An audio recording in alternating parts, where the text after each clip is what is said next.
আসসালামু আলাইকুম প্রিয় শিক্ষার্থীরা, তোমরা যারা এই মুহূর্তে অ্যাডমিশনের প্রিপারেশন নিতেছো, তোমাদের মধ্যে ম্যাক্সিমামের পরীক্ষা আগায় আসার সাথে সাথে বেশ কিছু কোশ্চেন মনের মধ্যে জাগা শুরু হয়। সেই কোশ্চেনগুলো হলো, ভাইয়া টিউ ইউনিটে পাস মার্কস আছে কিনা, ইন্ডিভিজুয়াল পাস মার্কস আছে কিনা প্রতিটা সাবজেক্ট ওয়াইজ, রিটেনে আলাদা করে পাস মার্কস আছে কিনা এবং কত মার্কস পেলে তোমার চান্স হবে, এই বিষয়গুলো তোমরা খুব বেশি জিজ্ঞেস করো। যেগুলো অন কাইন্ড অফ বুলশিট একটা কোশ্চেন, সেটা হলো যে কত মার্কস পেলে চান্স হবে। এটা একটা on kind of fucking question. এর বাইরে বাকিগুলা ঠিক আছে। পাস মার্কস কত? হ্যাঁ, ডিইউতে পাস মার্কস আছে কিনা এটা হলো কথা। তোমাকে মিনিমাম 40% মার্কস পাইতে হবে এমসিকিউতে, তাহলে তোমার হলো পাস মার্কস অর্জন করতে পারবা। তো 40% যদি বলি, তাহলে প্রতিটা সাবজেক্টে ইন্ডিভিজুয়াল পাস মার্কস আছে কিনা? হ্যাঁ, ইন্ডিভিজুয়াল প্রতিটা সাবজেক্টে তোমাকে 6 মার্কস করে পেতে হবে। প্রতিটা সাবজেক্টে 6 মার্কস করে পাইতে হবে। 6 মার্কস অবশ্যই তোমাকে প্রতিটা সাবজেক্টে পাইতে হবে।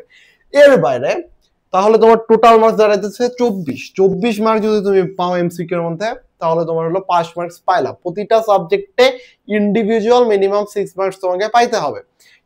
এখন তুমি যদি 6 মার্কস পাও, এরপর 24 মার্কস পাইছো ধরলাম, এরপরও যে তোমার রিটেন খাতা কাটবে এটার কোনো নিশ্চয়তা নাই, কারণ টিউতে সব খাতা কাটা হয় না।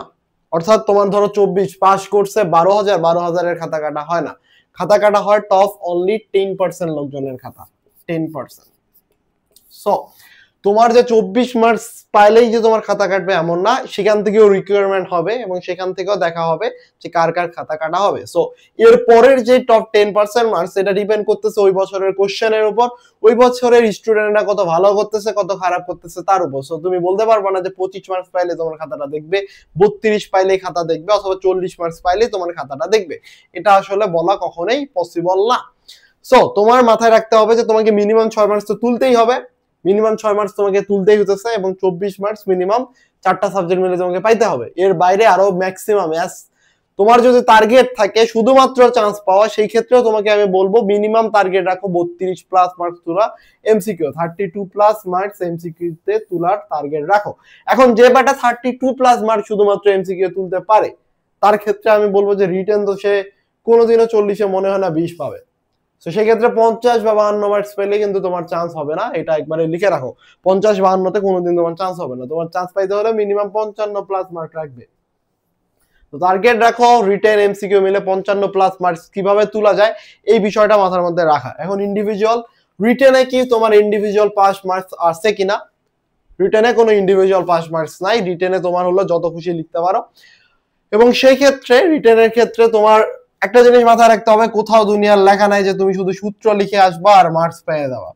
তো এই জিনিসটা অনেকে হয়তো বলে যে সূত্র লিখে আসলে হয়ে যাবে, না। তোমার যদি হ্যান্ড ক্যালকুলেশন করার অভ্যাস এখনো না থাকে, তুমি যদি ইঞ্জিনিয়ারিং ব্যাকগ্রাউন্ডের স্টুডেন্ট হও, অনেকে ভাবে যে আমি যেহেতু ইঞ্জিনিয়ারিং ব্যাকগ্রাউন্ডের স্টুডেন্ট, তো সেই ক্ষেত্রে যে আমার রিটেনের জন্য আলাদাভাবে প্রিপারেশন নেওয়ার দরকার নাই। তো আমি বলবো যে তুই মারা খাবি, অবশ্যই মারা খাবি। এর কারণ হলো যে তোর যদি, হ্যাঁ মারা খাবি তখন খাবি তোর যদি হলো সলিউশন গুলা ক্যালকুলেটর ছাড়া করার অভ্যাস না থাকে। যদি এমন হয় যে তোর সলিউশন ম্যাথ সলভ করার ক্যাপাবিলিটি ক্যালকুলেটর ছাড়া হয়, সেই ক্ষেত্রে আমি বলবো যে তোর আলাদাভাবে রিটেনের প্রিপারেশন আর খুব একটা বেশি প্রয়োজন নাই, এমসিকিউ প্রিপারেশন নিলেই হবে। এবং ম্যাক্সিমাম 1 থেকে 200 1 থেকে 500 যতগুলা টপ র্যাঙ্ক স্টুডেন্ট থাকে, তাদের ম্যাক্সিমামই কিন্তু ইঞ্জিনিয়ারিং ব্যাকগ্রাউন্ডেরই স্টুডেন্ট হয়। তো সেই ক্ষেত্রে তোর যেটা লাগবে যে জাস্ট ক্যালকুলেটর ছাড়া কিভাবে ম্যাথ সলভ করা যায় এই বিষয়ে শর্টকাট টেকনিক গুলো শিখে নেওয়া এবং এগুলো বেশি বেশি করে প্র্যাকটিস করা। আর ইন্ডিভিজুয়াল কোনো পাস মার্কস নাই রিটেনের ক্ষেত্রে, এবং রিটেনের জন্য ইন্ডিভিজুয়াল এমনও নাই যে এত, যেমন এমসিকিউ মিনিমাম 24 না পেলে তোর খাতা কাটার চান্স একবারই নাই, 0। তো রিটেনের ক্ষেত্রে এমন কিছু না, রিটেন যখন খাতা কাটবে তুই যদি 0 পাস 0ই পাবি, এবং তো শুধু এমসিকিউ মার্কসটাই শো করা হবে। সো এই ছিল তোদের প্রশ্নের অ্যান্সারের উত্তর। নেক্সট ভিডিওতে আমরা আলোচনা করব রিটেনের ইম্পর্টেন্ট টপিকগুলো নিয়ে, রিটেন কিভাবে প্রিপারেশন গুছায় আনতে পারো এই লাস্ট মুহূর্তে, এবং কিভাবে গুছায় আনলে টপ রেজাল্ট করতে পারো, এই বিষয়গুলো নিয়ে নেক্সট ভিডিওতে আলোচনা করব।